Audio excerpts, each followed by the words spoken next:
Guys, so today I'm going to be doing a first impressions on a new foundation that I've been really dying to try. Now this has been out for a while. I've seen a couple girls do some demos on them, so I decided to go pick it up myself, and this is the Covergirl Clean Whipped Cream Foundation, and I got the shade number 305, which is I believe just the lightest one, and this is what the product itself looks like. Just really creamy and nice. I'm really excited to use this. So yeah, I figured today would be a good day because I'm having a couple little breakouts on my face. And yeah, so I did already moisturize and I did use a primer because there's not a day that I go without using a primer, so for me to review a product without a primer just seems kind of irrelevant. So I did went ahead and I used one. This is just the Baby Skin from Maybelline, and I've just been trying this out recently and I've really been liking it, so thought I'd just go ahead and put this on to begin. And yeah, let's go ahead and jump into the application of it. Alright, so like I said, this is shade 305, and I was actually comparing, what did I do with it? I was comparing my Covergirl Outlast Stay Fabulous 3-in-1 foundation to this one, and there is quite a color difference. Let's see if I can get a good visual for you guys. Alright, hopefully you guys can see that, like the difference, but this one right here is the Covergirl Outlast Stay Fabulous, and then this one is the Whipped Foundation. So these are both the lightest shades in the range since I'm like so fair skinned, and this one is much like warmer. Like it's very kind of I don't know if it's like pinky or orangey. It has a little bit more of a tint to it, whereas this one's just quite a nice neutral shade. So alright, so now that my mop is out of my way, let's go ahead and jump into applying this. And because it's in like a pot form, I'm actually just going to take a little Q-tip and put some on the back of my hand. I don't really want to get my fingers in there just because I'm going to put bacteria into the entire pot and won't be able to use it. And also this is my first time ever using a whipped foundation, so I'm not entirely sure like what to expect or how it's going to feel. So I'm just going to start with a pretty decent sized glob, and I'm going to be using my beauty blender to apply this. It's what I use with every other foundation, and it just seems to work really great every time, so figured it's tried and true, why not just stay with the pattern. Alright, so now I'm going to dot this all over my face like I normally would.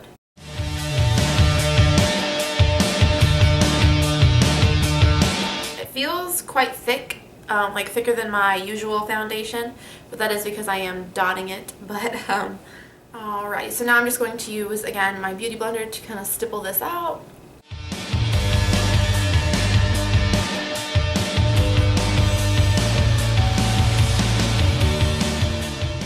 The color seems to be doing okay, but I am looking at it in fluorescent light, not natural light, so hopefully this doesn't like oxidize or anything, because the color match always worries me about new foundations, just because I don't want it to look like I'm an idiot and that I can't match my face to like a foundation. So hopefully this works out well.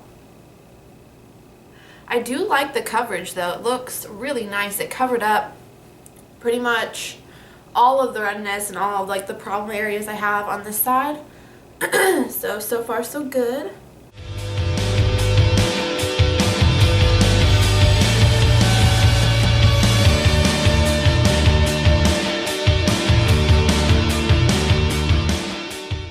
Alrighty, so that is just one application of it on my face. Maybe I can get you guys a little bit closer so you guys can see. It covered up pretty much most of the discoloration, like redness and stuff over here. Obviously I have a big friend up here, and that's going to need some concealer, so that's pretty much out of my control. But so far I really do like the finish. I think it looks really nice and very smooth on the skin. It doesn't look like cakey or anything like that. It looks very natural. It kind of just looks like my skin. It doesn't look like I'm wearing foundation. So so far pretty impressed with it. And I also really love the coverage. And yeah, so now I'm going to go ahead and apply some concealer, of course, and just the rest of my makeup, and I will be right back. Alright, so I'm finally done with the rest of my makeup, and so far I really love this foundation. I love the way it looks. I love the way it feels on my face. It doesn't feel like greasy or anything like that. It doesn't look like I'm wearing foundation. Like, I love that. It looks like it's just my bare skin. So really in love with that right now, and Yeah, so I'm just mainly curious about the color match. I don't want to go out into like natural lighting and it look severely obvious that this is like pinkier than my skin tone, but hopefully that's not going to be a problem. I don't foresee it being too much of an issue because I feel like it blended really nicely as well. So yeah, but I did forget to mention it does kind of have a scent to it. It's kind of random now, but it smells like, it kind of smells like cough medicine that I took as like a child. I don't know, that's what it reminds me of, but it's not like overbearing, like you can't smell it once it's actually on your face. It's kind of just while it's in the pot. So anyways, now did I mention I did set it with a little bit of powder because like the primer, there's not a day I go without setting my like foundation, so I figured why not just go ahead and set it since I'm going to be setting it whether I like the staying power or not. So I did set it with a little bit of translucent powder, and yeah, so I have to run a couple errands. I'm actually meeting a friend for coffee later, and I will try to keep you guys updated through the day to let you know my opinions and see how well it lasts on my face. So I will see you guys soon. Alright, so I actually forgot to tell you guys like around the time that I put it on, but I believe it was around 2-ish, so it has been about 5 hours now. It is 6:37 and I actually haven't really gotten a chance to like really take a look at it since I put it on. Anyways, so let's see here. My forehead and my nose look a little shiny, nothing too bad. I would say I have like combo skin. I definitely don't have oily skin, but my T-zone can get like a little bit shiny, so my forehead and my nose are a little bit shiny even with setting the powder, so that's something to keep in mind. But it seems to look really good still. It looks really good. I can definitely still see color on my cheeks from my blush and my bronzer and such, so we know that it's holding up really nicely there. And yeah, so overall I really do like the foundation. I love the coverage of it. I love how it feels on my skin. I love that it just looks like my skin. It doesn't look like I'm wearing like a cakey foundation. Not that like a lot of foundations do. Like my Covergirl 3-in-1 doesn't do that. I really love this stuff. But I was just curious because, you know, it is a whipped foundation. It's a little bit thicker, but it still feels really, really nice on the skin. And obviously it's holding the other products on my face really well. So, yeah, I'm going to go ahead and do some other stuff probably, and I will check back with you guys in a couple of hours and probably just give you my final thoughts on the product. Alright guys, so it's been a couple more hours now and I'm getting ready to take off all my makeup and go take a shower for the evening.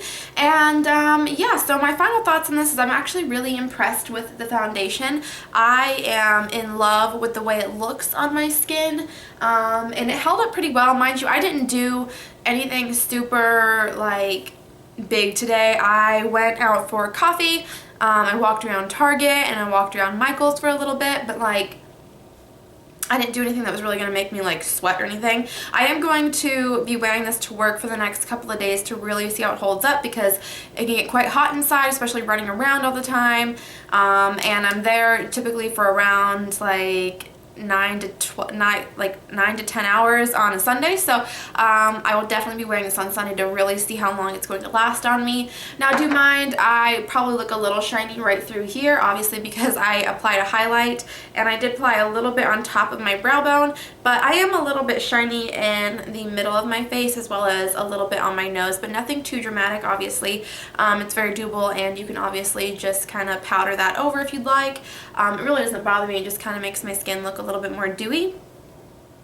So yeah, and this foundation runs for, I think I bought mine for like $6.89, and you get 18 milliliters. Now I don't know offhand how much the Covergirl Outlast Stay Fabulous one lasts, but I don't know. I was really kind of worried about this foundation just because it's whipped, and I was afraid with my skin being kind of combination, I wasn't so worried about my T-zone, it like blending nicely, but like my cheeks and like a little bit like just right there around my nose a little bit can look a little dry, so I was worried about it sticking to those places, but it worked really well. I love this, and I feel like if you're looking for something that is medium to full coverage, this would be a great foundation to try, and it's so inexpensive and from the drugstore, so you really can't go wrong. And especially I feel like if you have kind of like my similar skin type, kind of combo skin, and you don't really, like, you're not really prone to like a ton of breakouts. My skin is pretty clear, like 6 out of the 7 days of the week, so I don't need a ton of foundation, so a little bit of this will go a long way for me. So I am really excited to use this weekend because I don't know, I really love it, and I love the way it looks on my skin. I just love that it doesn't look like I'm wearing like a ton of foundation. So yeah, I think that is about it for this little first impression review. I hope you guys enjoyed this video. Please let me know what you guys think of this foundation if you've already tried it in the comments below, and I will talk to you guys very soon. Bye!